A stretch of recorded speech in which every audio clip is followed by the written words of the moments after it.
हम अन्नू आज़ाद के साथ हैं जी। अन्नू आज़ाद हमारे साथ 5 वर्षों से हैं। अन्नू आज़ाद को हम नहीं भूल सकते हैं जी। क्योंकि हम अच्छा प्रत्याशी है, बढ़िया ईमानदार है, इसलिए हम इनको नहीं देंगे और उनको सम्मान मिला रही है बीजेपी का। और हम तो फिर बीजेपी के आते ही आते अब निर्दलीय के संग अनुज जी का, आजाद जी के करता, छोटे मोटे जो भी काम है सारे काम वही कराते हैं। अच्छा। हाँ जी, और उनका पूरा पूर्ण विश्वास था। कल उनकी टिकट कट गई तो पब्लिक तो उन्हीं के साथ रहेगी। जैसे जैसे निकाय चुनाव नज़दीक आता जा रहा है वैसे वैसे नगर पालिका क्षेत्र में जगह जगह चुनावी चौपालें भी सजने लगी हैं। लगातार बदलते आंकड़े प्रत्याशियों को सोचने पर मजबूर कर रहे हैं।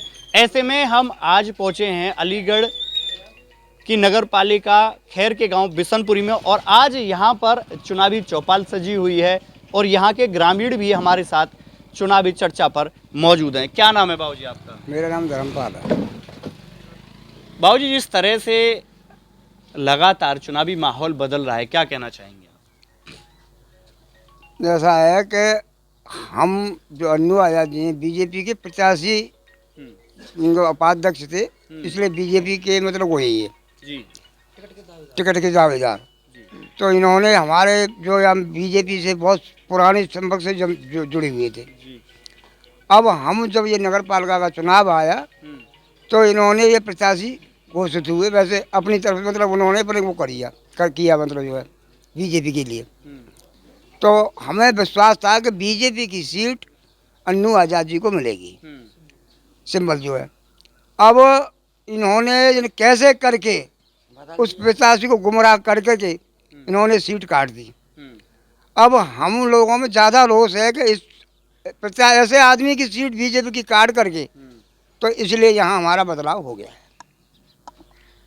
आपको बता दें कि निकाय चुनाव की जो प्रत्याशियों की लिस्ट है भाजपा ने वो कल ही जारी की है और ऐसे में खैर से कद्दावर दावेदारों में गिनती रही अन्नू आज़ाद जी की यहाँ से टिकट कटने के बाद में पूर्व चेयरमैन रहे पुरुषोत्तम गर्ग जी को यहाँ से जो है बीजेपी का सिंबल मिला है, बीजेपी से टिकट मिली है। तो जिस तरह से यहाँ पर अन्नू आज़ाद जी की टिकट कटी है, लगातार ये गांव जो है बीजेपी का सपोर्टर रहा है। ऐसे में जब हम पिछली बार आए थे तो यहाँ के लोगों ने दावा किया था कि वो बीजेपी को अपना वोट करेंगे। तो ऐसे में आज के जो माहौल है वो बदलता नजर आ रहा है। जी हाँ, बदलता माहौल आ रहा है इनकी सीट कटने के बाद। जी। अब हमारा माहौल मतलब अन्नू आज़ाद जी के समय, यानी बीजेपी को वोट नहीं देंगे? को वोट बिल्कुल नहीं देंगे हम। तो इस बार आप देख रहे हैं कि ग्रामीणों में लगातार जो है अन्नू आज़ाद जी की टिकट कटने का जो एक रोष भी देखने के लिए मिल रहा है। यहाँ पे हमारे साथ में कुछ युवा साथी भी हैं, उनसे भी जानेंगे कि उनका क्या मत है इस बार। क्या नाम है आपका? प्रवीण कुमार। प्रवीण जी, क्या कहना चाहोगे आज के सारे माहौल को देखते हुए? मैं ये कहना चाहूँगा, पिछली 5 साल से अन्नू आज़ाद जी हमारे क्षेत्र में कार्य करते हैं और उन्होंने सड़क भी बनवाई है और काफ़ी आते जाते रहे हैं, आ जाते हैं। उन्होंने काफ़ी विकास भी किया है, तो इसलिए हम उनके साथ हैं। बीजेपी के आप कट्टर सपोर्टर थे, आप कह रहे थे कि हम बीजेपी को सपोर्ट करेंगे, ऐसे में फिर आप बीजेपी को सपोर्ट क्यों नहीं कर रहे हैं? सर, हमारे प्रत्याशी को सिंबल नहीं मिला बीजेपी का जी, इसलिए। तो अब आपके प्रत्याशी ने निर्दलीय फार्म भरा है। हाँ जी। तो ऐसे में आप किसको सपोर्ट करेंगे? अन्नू आज़ाद जी को सपोर्ट करेंगे। अन्नू आज़ाद जी को सपोर्ट करेंगे। लगातार जो है बीजेपी से ये अपना जो है रोष व्यक्त कर रहे हैं और भी कुछ लोग जुड़े हुए हैं। क्या नाम है आपका? राकेश कुमार। राकेश जी, इस बार आप किसको अपना चेहरा देखना चाहते हैं? अन्नू आज़ाद जी का। लगातार बीजेपी का आपका गांव रहा है। इससे पहले जब हम आए थे तब भी आप लोग कह रहे थे कि बीजेपी को वोट करेंगे। जी जी। ऐसे में अब क्या हुआ कि आप बीजेपी से मोह भंग हो गया? जो अन्नू आज़ाद जी हमारे सारे काम वही कराते हैं, सारे क्षेत्र के वैसे भी काम जी। जब उनको टिकट नहीं तो बीजेपी को वोट नहीं हमारी। अपने होद से बीजेपी के रहे पर लेकिन यहाँ से हम अब कट रहे हैं। नहीं, बीजेपी के बाद निर्दलीय क्यों? निर्दलीय हमारा अच्छा प्रत्याशी है, बढ़िया ईमानदार है, इसलिए हम इनको नहीं देंगे और उनको सम्मान मिला रही है बीजेपी का। और हम तो फिर बीजेपी के आते ही आते अब निर्दलीय के संग अन्नू जी का, आज़ाद जी के।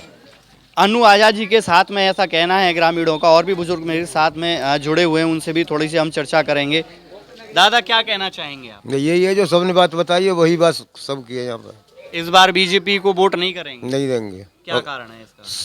अन्नू आज़ाद जी को टिकट न मिलने पर। अन्नू आज़ाद जी को टिकट न मिलने पर। जी। अन्नू आज़ाद जी को टिकट न मिलने पर। जी। अन्नू आज़ाद जी को टिकट न मिलने पर। जी। अन्नू आज़ाद जी को टिकट न मिलने पर। जी। अन्नू आज़ाद जी को टिकट न मिलने पर। कल इसी टाइम टिकट कटा था उनका, उसी टाइम से लहर दौड़ गई। आप बीजेपी का टिकट काट देंगे? और कटेगा ही वो तो, पब्लिक की बात है, मेरी अकेले की थोड़ी बात है। जी। आप तो कह रहे थे कि हम बीजेपी को वोट करेंगे, चाहे कुछ भी हो जाए, फिर क्यों आप बीजेपी को वोट नहीं कर रहे जब कल उनकी टिकट ही कट गई तो फिर साथ तो पब्लिक उनसे जुड़ी हुई है ना। जी। और ये ऐसा प्रत्याशी जिसने 5 साल मेहनत करी हो, क्या मेहनत कर ली आपके गांव में? ये सड़क उन्हीं की बनाई हुई है, ये सारी अच्छा। यहाँ पर जो 6-6 फुट मिट्टी पड़ी हुई है, ये नरक था। हर इंसान को अपने घर का सामान नहीं बनता है। और क्या विकास करा दिया आपके गांव में? विकास सब जो भी काम बनता बिगड़ता, छोटे मोटे जो भी काम है, सारे काम वही कराते हैं। अच्छा। हाँ जी, और उनका पूरा पूर्ण विश्वास था। कल उनकी टिकट कट गई तो पब्लिक तो उन्हीं के साथ रहेगी। पब्लिक उन्हीं के साथ में रहेगी, यानी अनु आज़ाद के यहाँ पर सपोर्टर हमें बहुत सारे दिखाई दिए। लगातार जो है बीजेपी का ये लोग जो है इस बार विरोध करते हुए नजर आ रहे हैं। कुछ युवा भी, आज कहते हैं ना युवा देश का भविष्य है, वो भी हमारे साथ में हैं। उनसे भी हम बात करने की कोशिश करेंगे। क्या नाम है आपका? नाम है प्रमोद कुमार। जी। प्रमोद जी, आप किस तरह से इस चुनाव के माहौल को आज देख रहे हैं? हम अन्नू आज़ाद के साथ हैं। जी। अन्नू आज़ाद हमारे साथ 5 वर्षों से हैं। अन्नू आज़ाद को हम नहीं भूल सकते हैं, जी। क्योंकि हमारे साथ उन्होंने बहुत विकास किया है। जहाँ हम चल नहीं सकते थे, वह हमारे लिए रोड बनवाया उन्होंने उनको हम भूल नहीं सकते हैं। चाहे टिकट मिले या ना मिले, हम अन्नू आज़ाद जी के साथ हैं। चाहे निर्दलीय लड़े या बीजेपी से लड़ें, बीजेपी के लिए हमारा कोई वोट नहीं है। अगर अन्नू आज़ाद जी को चुनाव मिलता बीजेपी का तो अन्नू आज़ाद जी के साथ थे, अगर नहीं मिला है तो हम निर्दलीय के साथ हैं। अन्नू आज़ाद, ओनली अन्नू आज़ाद। अच्छा, कुछ लोगों का या कुछ विरोधियों का कहना है कि अन्नू आज़ाद जो है अब सिंबल नहीं मिला है तो जीतेंगे नहीं। ऐसा कुछ नहीं है, ऐसा कुछ नहीं है, ऐसा कुछ नहीं है। अन्नू आज़ाद को कोई रोकने वाला नहीं है। आहिरिया समाज यह भी हो, अन्नू आज़ाद जी जीतेंगे, उनको कोई रोकने वाला नहीं है। क्योंकि लगातार कह रहे हैं कि बीजेपी से टिकट नहीं मिली है तो वोट भी नहीं मिलेंगे। अन्नू आज़ाद को टिकट नहीं तो बीजेपी को वोट नहीं। ये खैर से अन्नू आज़ाद को टिकट नहीं तो वोट नहीं के नारे यहाँ के युवा जो बुलंद कर रहे हैं। और कुछ लोग अभी गांव के अंदर अभी एंट्री हुई है, गांव के निवासी हैं। किस तरह से आप देख रहे हैं आज के चुनाव को? बहुत बढ़िया है, अन्नू आज़ाद का व्यवहार अच्छा है। अन्नू आज़ाद के साथ पूरा गांव है, बिष्णुपुरी पूरी है। अभी हमने 2 से 3 दिन पहले हमने यहाँ का जो है कवरेज की थी, तो उस समय पर देखने के लिए मिला था कि आपका पूरा का पूरा जो गांव है लगभग जो बीजेपी को सपोर्ट कर रहा था, बीजेपी की सपोर्ट कर रहा था। तो ऐसे में आज फिर निर्दलीय प्रत्याशी को आप लोग क्यों पसंद कर रहे हैं? देखो ऐसा है कि निर्दलीय पहले भी निर्दलीय हुआ था, पहले भी बीजेपी नहीं जीत गई हमारे यहाँ से, तो बीजेपी इस टाइम भी नहीं जीत पाएगी। इसलिए है कि अब अन्नू आज़ाद जो निर्दलीय जो हो रहे हैं, ये इस बार में ये विजयी होंगे। कुल मिला के यहाँ के लोग जो है ऐसा लग रहा है कि दिल से अन्नू आज़ाद जी के साथ में जुड़ चुके हैं, उनकी भावनाएं उनके साथ में जुड़ चुके हैं, और उन्हें टिकट ना मिलने से यहाँ के लोगों में जो रोष है वो देखने के लिए मिल रहा है।